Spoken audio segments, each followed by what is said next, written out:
विशाला नाम की नगरी में पद्मनाभ नाम का राजा राज करता था। उसी नगर में अर्थदत्त नाम का एक साहूकार रहता था। अर्थदत्त के अनंग मंजरी नाम की एक सुंदर कन्या थी।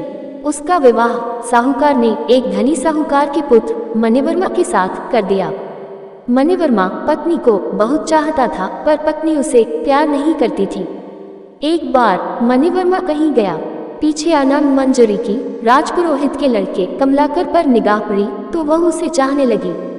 पुरोहित का लड़का भी लड़की को चाहने लगा। अनंग मंजरी ने महल के बाग में जाकर चंडी देवी को प्रणाम कर कहा, यदि मुझे इस जन्म में कमलाकर पति के रूप में न मिले तो अगले जन्म में मिले।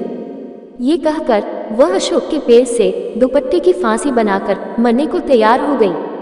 तभी उसकी सखी आ गई और उसे यह वचन देकर ले गई कि कमलाकर से मिला देगी।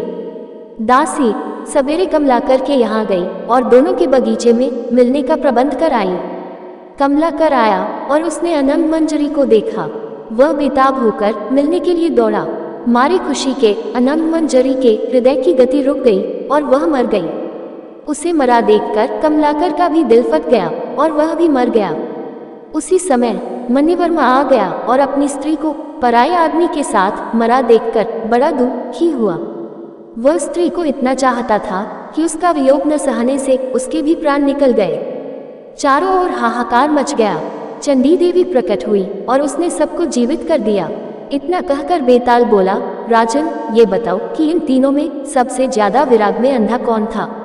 राजा ने कहा, मेरे विचार में मणिवर्मा था, क्योंकि वह अपनी पत्नी को पराये आदमी को प्यार करते देखकर भी शोक से मर गया। अनंग मंजरी और कमलाकर तो अचानक मिलने की खुशी से मरे। उसमें अचरज की कोई बात नहीं थी।